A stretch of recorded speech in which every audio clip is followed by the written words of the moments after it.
오늘 말씀은 기독교 역사에서 아주 중요한 한 획을 긋는 그 진리가 발견되어지는 본문이 등장합니다. 이신칭의라고 하는 진리가 담겨 있는 본문인데요.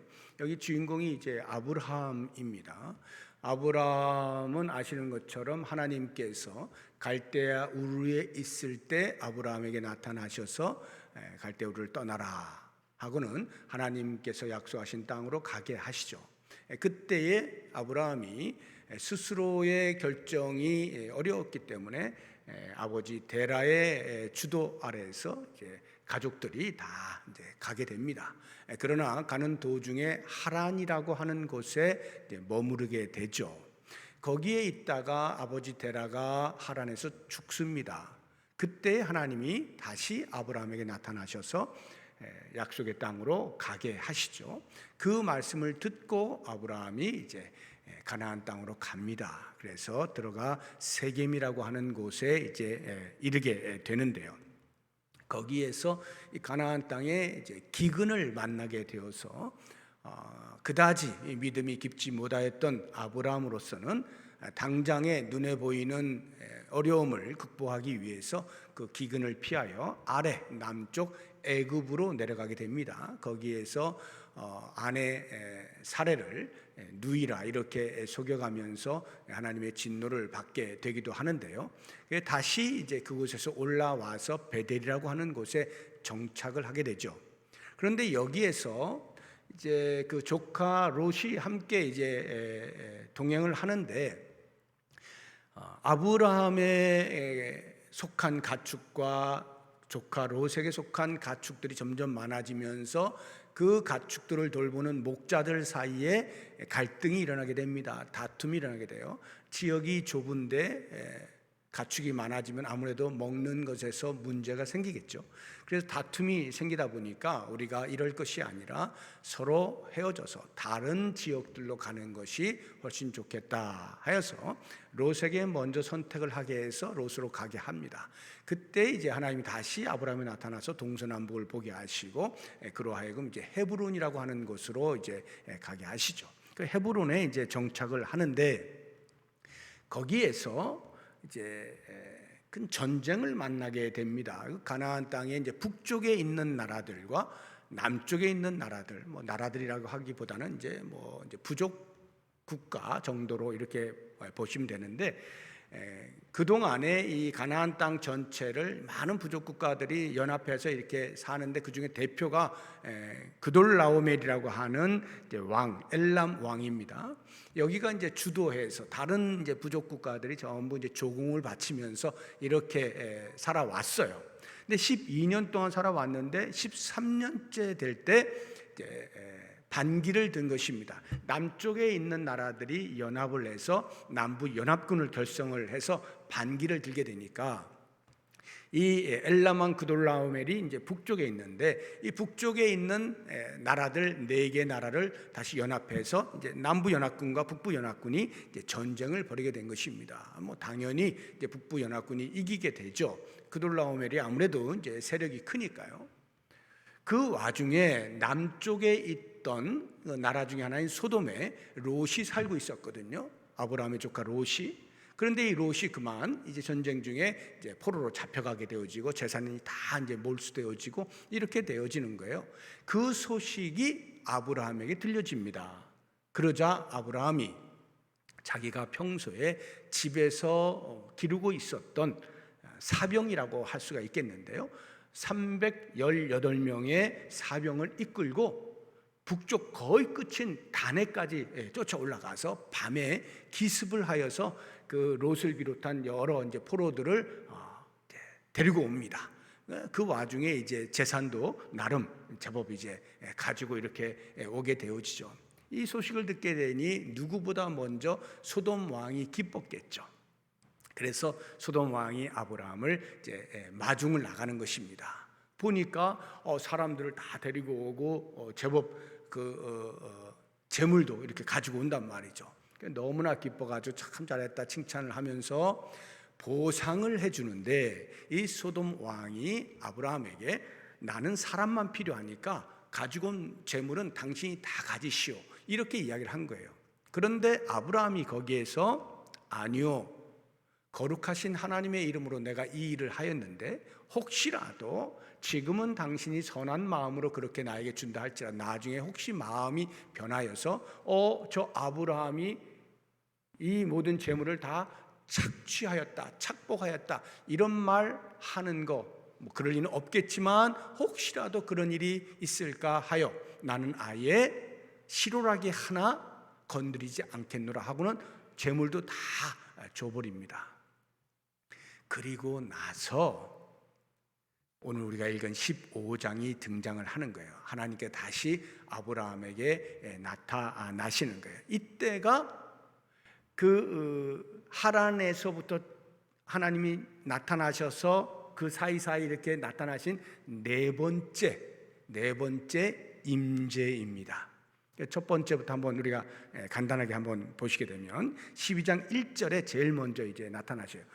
갈 때 우르에 있을 때 나타나신 거 빼고 하란에 와서 아버지 데라가 죽고 아브라함이 주도하여 가나안 땅으로 가게 되어지는 그때로부터 하나님이 나타나신 것을 우리가 한번 추적을 해보면 12장 1절에 여호와께서 아브라함에게 이르시되 너는 너의 고향과 친척과 아버지의 집을 떠나 내가 너에게 보여줄 땅으로 가라 하고 이렇게 이제 나타나시죠. 그 다음 나타나시는 것이 12장 7절에 나옵니다. 여호와께서 아브라함에 나타나 이때는 가나안 땅에 들어왔을 때, 세겜 땅에 머물러 있을 때 내가 이 땅을 내 자손에게 주리라 하신지라, 이렇게 말씀하시죠. 그리고는 13장 14절에 보면 롯과 헤어진 다음에 하나님이 다시 아브라함에 나타나셔서 너는 눈을 들어 너 있는 곳에서 북쪽과 남쪽 그리고 동쪽과 서쪽을 바라보라 하면서 이렇게 또 말씀을 하셔요. 그리고 네 번째로 오늘 우리가 읽은 본문의 말씀 15장 1절 보면 여호와의 말씀이 환상 중에 아브라함이 임하여 이르시되 아브라함아 두려워하지 말라 나는 내 방패여 너의 지극히 큰 상급이다 하면서 이렇게 네 번째 이제 나타나시는 겁니다. 그런데 여기 말씀을 보게 되면 아브라함아 두려워하지 말라 이렇게 말씀하잖아요. 이 말씀을 하고 있는 그것으로 보았을 때 아브라함이 지금 상황적으로 두려움 가운데 있구나 하는 것을 금방 우리가 눈치를 챌 수가 있겠죠. 그러니까 하나님께서 아브라함아 두려워하지 말아라 이렇게 이제 위로의 말씀을 주시는 거죠. 그러면 아브라함이 무엇 때문에 두려워했을까? 그 당시에 그렇게 전쟁을 치르고 롯을 구출해 갖고 와서 그 이후에 무엇이 두려웠을까?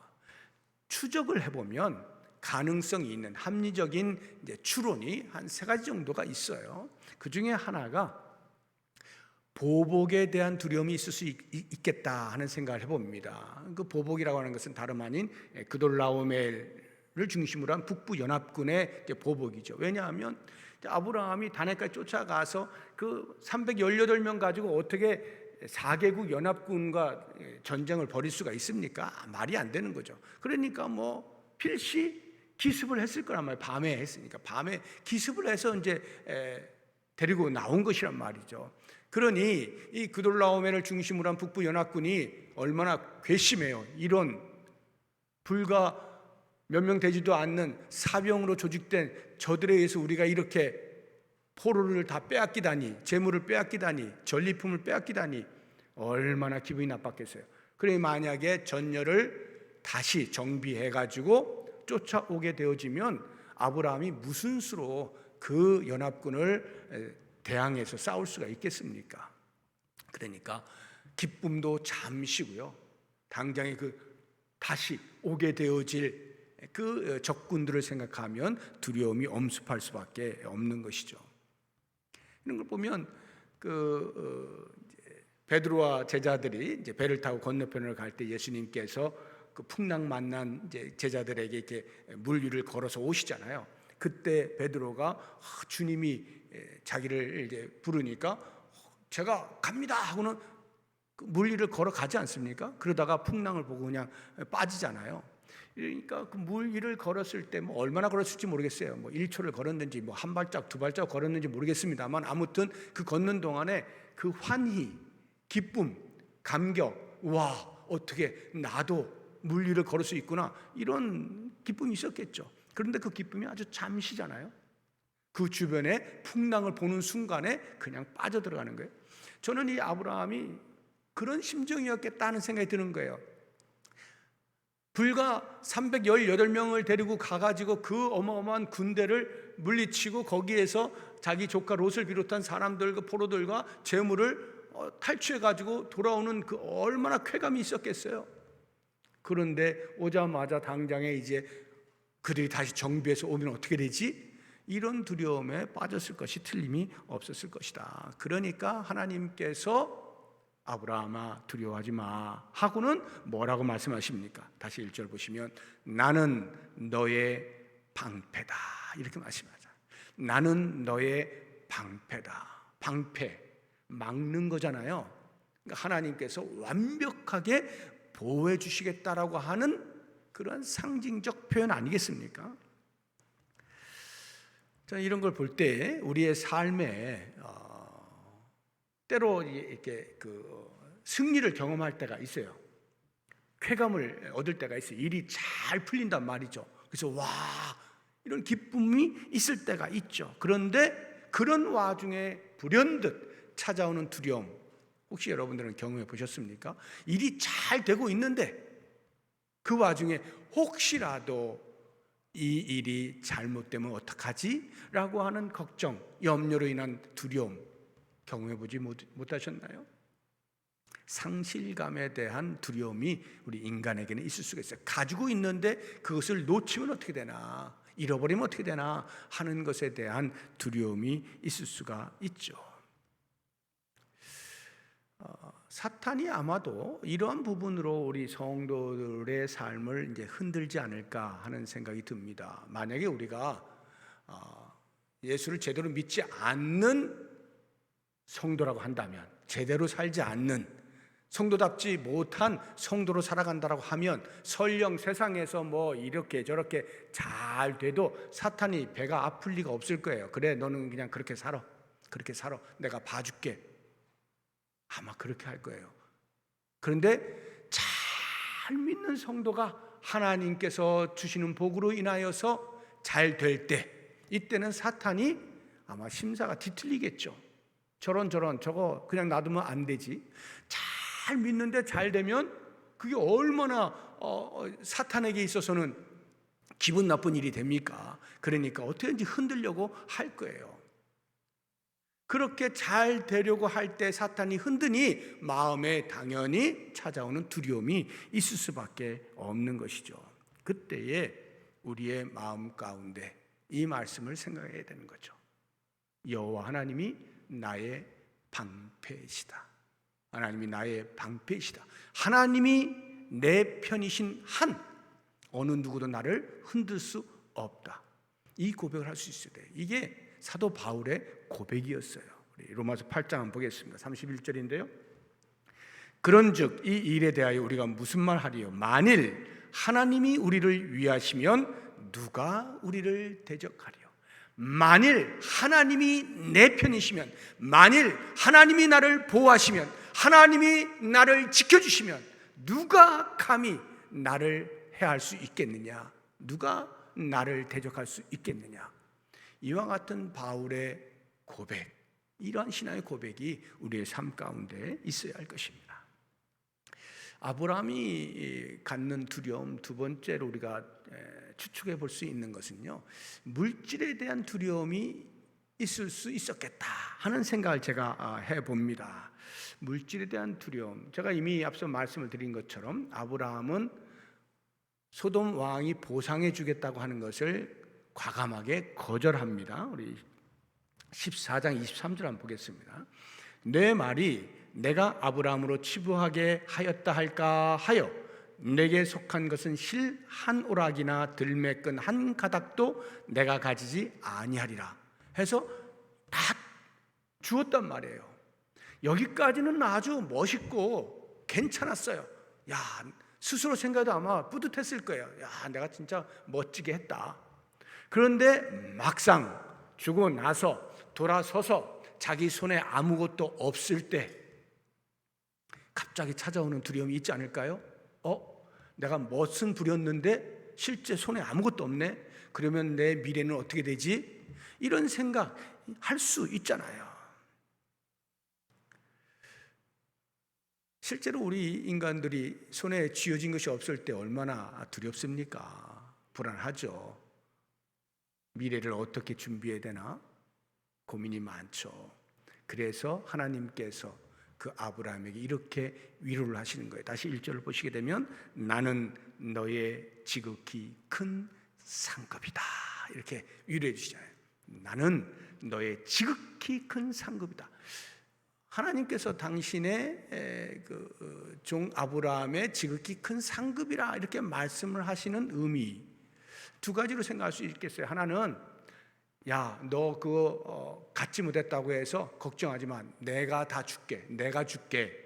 내가 거기에 걸맞은 보상을 해줄게. 이런 말씀일 수 있고, 또 다른 하나는요, 그보다 좀 더 원칙적으로, 원리적으로, 더 본질적으로 하나님께서 당신 스스로 내가 너의 상급이다, 이렇게 말씀하시는 것일 수도 있겠어요. 아브라함아, 내가 너와 함께 있잖아. 그런데 뭘 걱정해? 내가 너하고 함께 있잖아. 이 온 우주 만물의 주인인 내가 너와 함께 있잖아. 네가 필요한 거 있어? 그때마다 내가 공급해 줄게. 아무 걱정하지 마. 하나님께서 아브라함의 상급이 되어주신다 하는 말씀으로 이해할 수도 있겠어요. 무엇이 되었든 아브라함에게는 아마 큰 위로가 되지 않았을까 하는 생각이 듭니다. 우리의 삶에 혹시 누군가보다 많이 갖지 못한 것에 대하여, 누군가보다 많이 부족한 것에 대하여, 내 손에 별로 쥐어진 것이 없는 것에 대하여 두려움이 없습니까? 염려는 없습니까? 그럴 때 생각을 하십시오. 하나님께서 내 편이시면, 하나님이 내 편이시면, 지금 당장 내 손에 있느냐 없느냐가 중요한 것이 아니라 하나님이 나와 함께 계시느냐 안 계시느냐, 이것이 중요하다. 왜? 하나님은 나보다 나를 더 잘 아시는 분이시고, 그 하나님은 좋은 아버지시기 때문에 자녀에게 좋은 것 주시기를 항상 기뻐하시는 분이시다. 이것이 예수님께서 그 제자들에게 가르쳐 주신 산상수훈의 핵심이에요. 우리 마태복음 한번 보겠습니다. 7장 11절인데요. 너희가 악한 자라도 좋은 것으로 자식에게 줄 알거든 하물며 하늘에 계신 너희 아버지께서 구하는 자에게 좋은 것으로 주시지 않겠느냐. 이미 나보다 나를 더 잘 아시는 우리 하나님 아버지께서 때를 따라 우리의 필요를 공급해 주시는 거죠.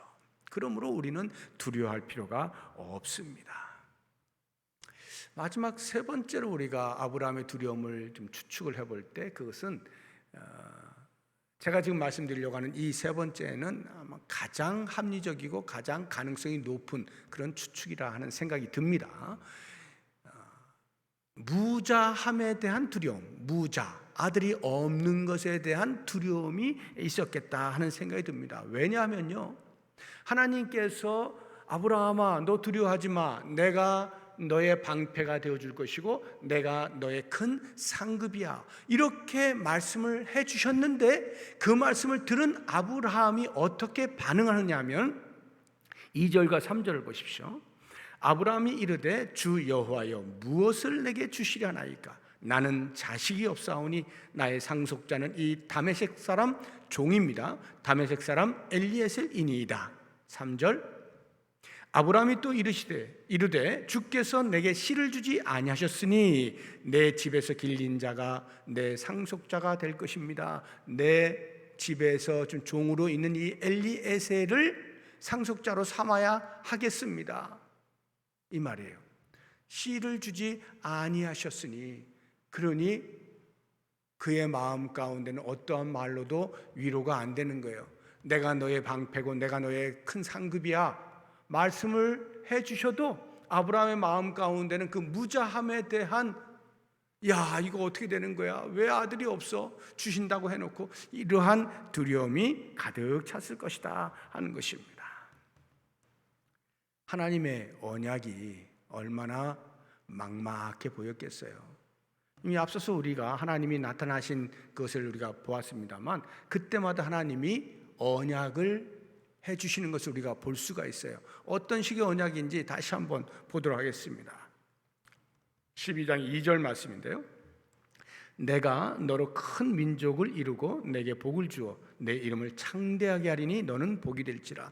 큰 민족을 이루려면 자식이 있어야 되겠죠. 그러니까 자식을 주겠다는 뜻 아니에요? 이렇게 언약을 하셨단 말이죠. 그 다음 한번 보세요. 7절에 여호와께서 아브라함에 나타나 이르시되 내가 이 땅을 내 자손에게 주겠다. 내 자손에게 주겠다. 지금 아브라함은 자손이 없어요. 근데 자손에게 주겠다. 이 땅 줄게. 이렇게 말씀하신단 말이죠. 13장은 더욱 구체적입니다. 13장 14절부터 16절까지인데요.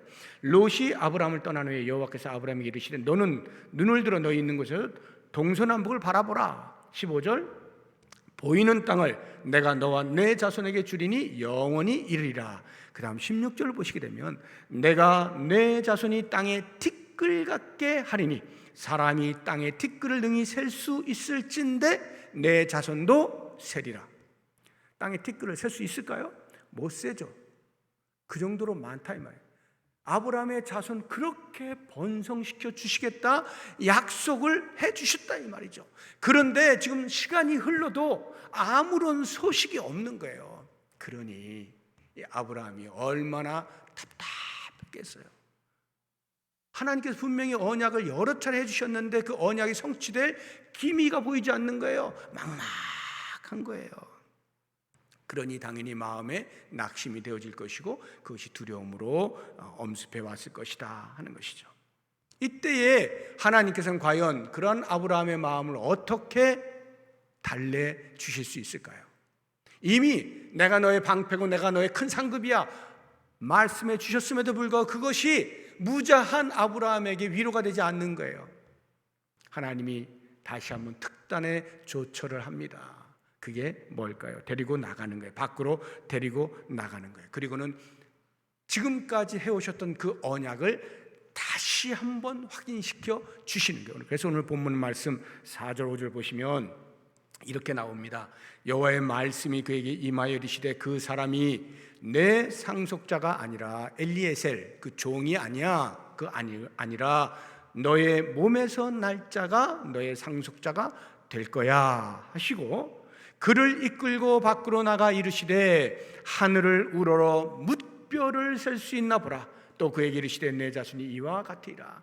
뭇별을 보여주시면서 이 하늘에 있는 뭇별 밤이면 몇 개 보였을 것이고 낮이면 보이지는 않지만 아무튼 알죠. 하늘에 별이 많다는 것을. 여러분 하늘에 별이 몇 개 정도 될 것 같습니까? 몇 개 정도 될 것 같아요. 별이 뭇별이라고 할 때 어느 정도 될 것 같아요? 제가 이거 보면서 깜짝 놀랐습니다. 이건 뭐 상식이긴 합니다만 그래도 이렇게 찾아보지 않으면 잘 알지 못하는 그런 것인데요. 우리가 이렇게 관측 가능한 인간이 우주를 관측할 때 관측 가능한 은하계가 10억 개가 있답니다. 10억 개 은하계가. 은하계 안에 별이 몇 개인지 아십니까? 하나의 은하계에 우리가 살고 있는 지구, 태양, 여기 이 은하계에 별이 5천억 개 있다라고 추정하고 있습니다. 5천억 개. 그 태양계 은하계에서 가장 가까운 안드로메다라고 하는 은하계의 1조 개, 한 2배, 1조 개 정도가 있다래요. 그런데 그런 은하계들이 10억 개가 있다는 거예요. 물론 이제 작은 은하계들이 많겠죠. 그래서 평균을 잡으면 한 은하계당 1000억 개의 별이 있다는 거예요. 그럼 빨리 한번 계산해 보세요. 1000억 개의 별이 있는 은하계가 10억 개가 있어요. 그럼 별 몇 개입니까? 10의 20승이에요. 10의 20승.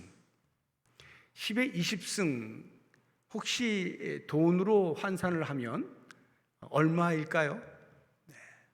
10의 20승. 억. 그 다음에 1000억 만억이 될 때 조라 그러죠. 조가 만조가 되면 경이라 그럽니다. 경이 만경이 되면 해라 그래요. 1해요. 10의 20승은 1해. 돈으로 뭐 세볼 수가 없는 그런 별을 도무지 셀 수가 없어요. 그런데 그게 우리의 눈으로 관측 가능한 우주 은하계예요. 그게 관측하지 못하는 것까지 포함하면 어떻게 될까요? 우리의 관측 가능한 우주가 5%에 불과합니다. 그러니까 하늘의 무뼈를 보라 하면 이건 뭐 상상을 초월하는 거죠. 하나님께서, 제가 참 이 말씀을 보면서 너무나 이게 흥미롭고 또 하나님이 참 지혜로우시다 하는 이러한 생각을 하게 된 것이, 아브라함이 풀이 죽어 있는 거예요. 분명히 언약의 말씀을 들었음에도 불구하고 당장의 눈앞에서 뭐 이 언약이 성취되는 기미가 안 보이니까 풀이 죽어 있는 거예요. 낙심되어 있는 거예요. 두려움 가운데 있는 거예요. 그런 아브라함에게 처음에는 땅에 티끌을 보라 이렇게 말씀하셨죠. 티끌을 봐라. 티끌은 뭐 어떻게 셉니까? 어마어마한 거예요. 그런데 아브라함이 계속 땅을 보는 거죠. 땅을 보는 거예요. 뭐 나타나질 않아요. 그래 아브라함아, 그럼 이번에는 땅 보지 말고 하늘을 봐라. 하늘을 보게 하는 거예요. 저는 이게 별거 아닌 것 같아도 제 마음 가운데, 야, 하나님께서 땅 보고 있는 아브라함에게, 야, 이제 하늘 봐라. 어디에서 그 언약이 성취됐는지 봐라. 하나님께서 응답해 주실 거야. 반드시 내가 너에게 이렇게 되게 해주겠다. 이러한 언약의 약속을 재확인해 주시는 것입니다.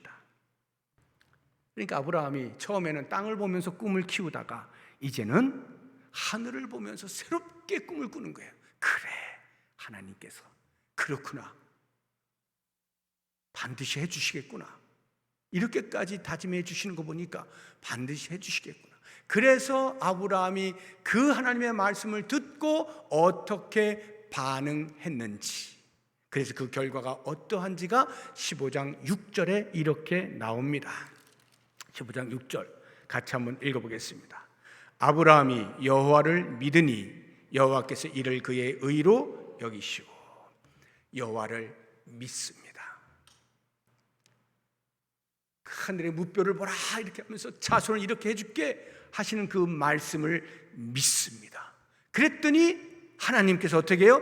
그 믿음을 보시고 의롭다 여겨주시는 거예요.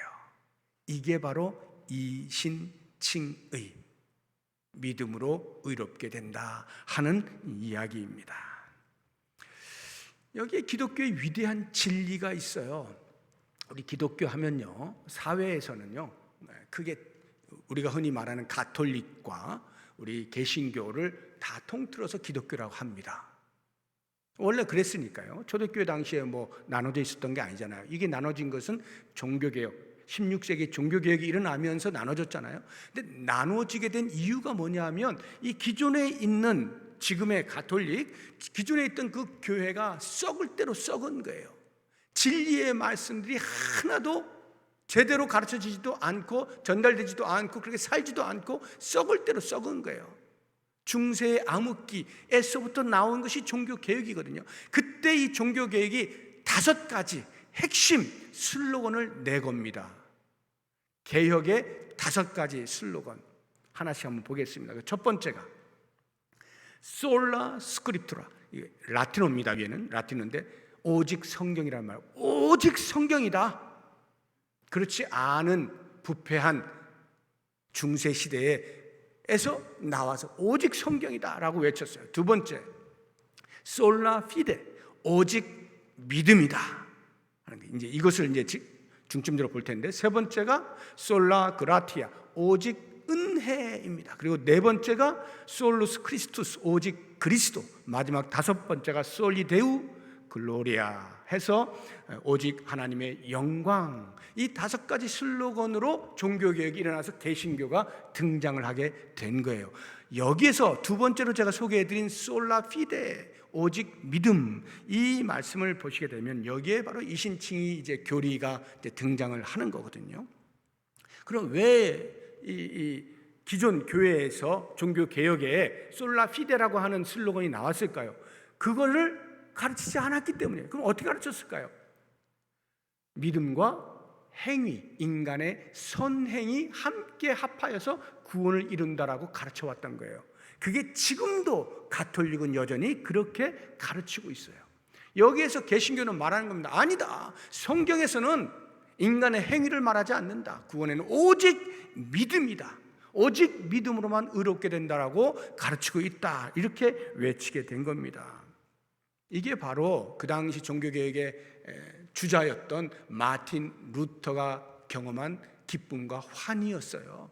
그는요, 그 구원받음에 대하여서 혹시 나의 삶으로 인하여서 하나님께서 구원을 거두어 가시면 어떡하나 늘 노심초사하면서 어떻게든지 그 구원을 지켜내기 위하여서 자기 자신을 고행의 길로, 세상의 모든 그런 하고 싶은 것들 다 절제해 가면서 어떻게든지 구원을 지켜내려고 애를 썼는데 그 마음으로부터 그 불안감을 없애지 못한 거예요. 그러다가 말씀을 보면서 다 깨닫게 된 것이 로마서 1장 17절이에요.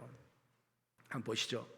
복음에는 하나님의 의가 나타나서 믿음으로 믿음에 이르게 하나니 기록된 바 오직 의인은 믿음으로 말미암아 살리라 함과 같으니라. 기록된 바, 이게 뭐예요? 구약에 이미 기록되어져 있다는 거예요. 그것을 몰랐다는 거죠. 근데 사도 바울이 깨달은 것을 이 마틴 루터가 보게 되면서 그렇구나, 성경은 이걸 이야기하는구나. 어디에 기록되어 있을까요? 하박국서에 기록되어 있습니다. 보십시다. 2장 4절인데요. 보라, 그의 마음은 교만하며 그 속에서 정직하지 못하나 의인은 그의 믿음으로 말미암아 살리라. 이렇게 이미 성경이 이야기하고 있는 거예요. 그래서 사도 바울은요, 이것을 어디를 가나 이 이신칭의를 가르치는데요, 갈라디아 교회도 여전히 이렇게 가르치고 있습니다. 갈라디아 3장 11절인데 또 하나님 앞에서 아무도 율법으로 말미암아 의롭게 되지 못할 것이 분명하니 이는 의인은 믿음으로 말미암아 산다. 율법으로 의롭게 되지 못한다는 게 뭐예요? 인간의 행위로 무엇을 하여서 의롭게 칭함을 얻지 못한다는 거예요. 오직 믿음으로만 가능하다 하는 거예요. 그런데 바로 이와 같은 이신칭의 교리가 최초로 성경에 등장하는 부분이 오늘 우리가 읽은 이 말씀, 창세기 15장 6절이란 말이에요. 다시 한번 6절 보겠습니다. 아브라함이 여호와를 믿으니 여호와께서 이를 그의 의로 여기시고 해서 사도 바울이 바로 이 말씀을 깨닫고 이신칭의를 강조하거든요. 로마서 4장에 보면 이 말씀이 등장을 합니다. 3절 보면 성경이 무엇을 말하느냐? 아브라함이 하나님을 믿음에 그것이 그에게 의로 여겨진 바 되었느니라. 성경이 무엇을 말하느냐? 창세기 15장 6절. 바울이 그걸 보면서요, 맞아. 의인은 오직 믿음으로 말미암아 가는 거예요. 믿음으로 말미암아서만 의롭게 되어지는 거예요. 율법의 행위가 아니다, 이렇게 선포를 한 것입니다. 여기서 말하고 있는 의롭게 되어진다 할 때의 의인은 도덕적, 우리의 삶의 그런 행위적 그런 의의를 말하는 게 아니에요. 좀 더 죄를 짓지 아니하는 완벽한 그러한 행위적 의의를 말하는 게 아니라 법적으로, 신분적으로, 자격적으로 볼 때 의롭다 이 말이에요. 그것을 하나님께서 예수를 믿는 믿음, 그 믿음을 보시고 그렇게 칭하여 주는 거예요. 그러니까 아직 행위는 완벽하지 못해요. 여전히 죄 가운데 있을 수가 있고, 여전히 거짓말할 수 있고, 여전히 더러울 수 있어요. 그러나 신분적으로, 자격으로는 하나님의 자녀됨, 의인으로 이렇게 칭해 주게 된 거예요. 그것이 바로 믿음이라는 거예요. 바로 여기에서 이제 우리가 한 가지만 조심하면 돼요. 한 가지만 조심하면 돼요. 믿음으로 의롭게 된다라고 할 때, 아, 그렇구나 해서 꽝 치면서, 그렇지, 그 믿음이 나의 의의 근거로구나, 이렇게 생각하면 큰일 나는 거예요. 그렇게 되면 어떻게 되냐면 이 믿음이 또 다른 나의 행위가 되는 거예요. 믿음이 또 다른 나의 행위가 되어서 그 행위가 의의 근거가 된다는 거예요. 그런데 오직 의인은 믿음으로 말미암아 산다, 믿음이 의롭게 되어진다라고 할 때의 말의 의미는 인간의 행위가 들어가지 않는다는 뜻이거든요. 오직 하나님이 하시는 일이다, 이 이야기를 하고 있는 거거든요. 그렇기 때문에 우리가 믿음을 어떻게 이해해야 되느냐? 아브라함이 믿음이 좋으니까 하나님께서, 야, 넌 진짜 믿음이 됐구나, 그래, 내가 그럼 너를 의인이라 칭해 줄게, 이렇게 한 것으로 아브라함이 뭔가 믿음의 행위가 아주 좋아서 하나님 앞에, 그래, 너는 됐어, 이 정도면 된 거야, 그래서 의롭게 되어진 게 아니다 이 말이에요. 그럼 어떻게 아브라함이 믿었는데 그 믿음을 의롭게 여겨주시느냐? 그 아브라함의 믿음, 믿게 되어질 때까지의 여전히 하나님의 일하심이 있다는 거예요. 그게 뭐냐면 하나님께서 아브라함으로 하여금 믿어질 수 있도록 끊임없이 설득한 결과가 아브라함이 믿으니 이렇게 되는 거예요. 설득의 결과물이다 이거예요. 하나님의 일하심의 결과가 우리에게 믿음이라고 하는 단어로 사용이 되고 있다라고 하는 것입니다. 예를 들어서 우리가 전도를 할 때 복음을 전하잖아요. 그러면 어떤 사람은 그 복음을 듣고 금방 이렇게 받아들이는 사람이 있는가 하면 어떤 사람은 아주 냉랭한 그런 사람이 있잖아요. 그래서 우리가 전도할 때 두 가지 유의해야 돼요. 하나, 냉랭한 사람을 만나게 되었을 때 실망하지 말라는 거예요. 실망하지 말아요. 왜? 그 사람은 아직 하나님의 설득이 무르익지 않았다라고 이해하시면 되는 거예요. 그 설득이라고 하는 것은 반드시 나 한 사람을 통해서만 설득하시는 게 아니죠. 하나님은 여러 사람들을 통해서, 여러 장소에서, 여러 시간 속에서 많은 사람들을 통해 설득을 하시게 될 겁니다. 그런데 그 설득이 아직 무르익지 않았기 때문에 냉랭하다 이렇게 보시면 되는 거예요. 실망할 필요가 없는 것입니다. 그런데 내가 말하자마자 그래요? 하고는 바로 반응을 보이고 예수를 믿겠다라고 고백하고 막 이렇게 된다. 그럴 때는 교만하면 안 돼요. 자랑하면 안 돼요. 그것이 마치 내가 말을 잘해가지고 그렇게 된 것처럼 착각을 하시면 안 돼요. 그것은 이미 수없이 많은 사람들이 여러 시간 여러 장소에서 이미 하나님의 말씀으로 계속 불을 지핀 거예요. 하나님의 설득 작업이 계속 된 거예요. 거기에 내가 딱 숟가락을 얹었더니 돼버린 거죠.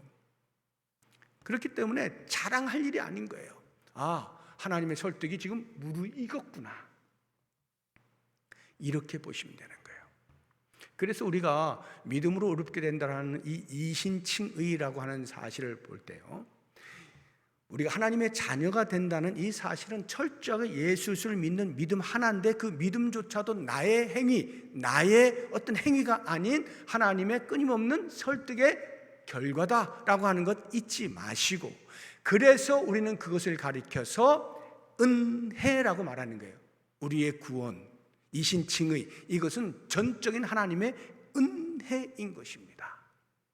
우리의 행위가 들어가 있지 아니한 하나님의 은혜예요. 그러면 그 은혜를 받은 우리, 믿는 자 된 우리는 어떻게 되느냐? 그 이후 그 은혜에 걸맞은 반응을 하면서 살아야 돼요. 그게 뭐냐 하면 믿음이 자라가도록 살아가는 겁니다.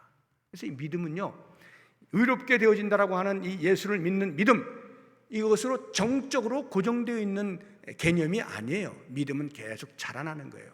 그래서 최초의 이 신칭의라고 할 때 그 의롭게 되어짐을 칭의적 구원이라고 한다면, 그렇게 은혜 받은 자가 믿음이 점점 자라도록 살아가는 그 삶의 과정을 가리켜서 성화적 구원이라고 말하는 거예요. 우리가 계속해서 구원이 이루어지도록 끊임없이 노력하는 것이 우리에게 요청이 된다는 것입니다. 그래서 이 자리에 앉으신 성도님들이 다 믿음이 있으시지만 그 믿음의 수준은 다 차이가 있습니다. 앞서가고 계시는 분이 있고 뒤 따라가시는 분이 있고요. 믿음의 수준의 차이가 있어요. 그 믿음의 수준이라고 하는 것은 끊임없는 노력이 필요한 거예요. 계속 그 믿음의 은혜를 주신, 구원의 은혜를 주신 그 하나님의 은혜에 감격하여서 그것에 걸맞은 삶으로 살겠다라고 하는 나의 노력의 여하에 따라서 믿음의 수준의 차이가 있을 수밖에 없죠. 그래서 우리는 점점 그 믿음을 더 키워가서 구원이 완성되어지기까지 자라는, 예수 그리스도의 장성한 분량이 충만한 데까지 자라는 것이 우리의 목표가 되어야 되죠. 그래서 오늘 이 이신칭의, 기독교 역사의 위대한 진리 가운데 하나는 이 이신칭의 어떻게 이해하는지 다시 한번 말씀을 통해서 깊이 인식을 하시고, 그 이신칭의라고 하는 하나님의 은혜를 받은 자가 그 구원이 완성되기까지 어떻게 살아야 되겠다라고 하는 것을 날마다 묵상하시면서 예수 믿는 사람답게 살아내는 우리 모두가 될 수 있기를 주의 이름으로 축복합니다. 기도하겠습니다.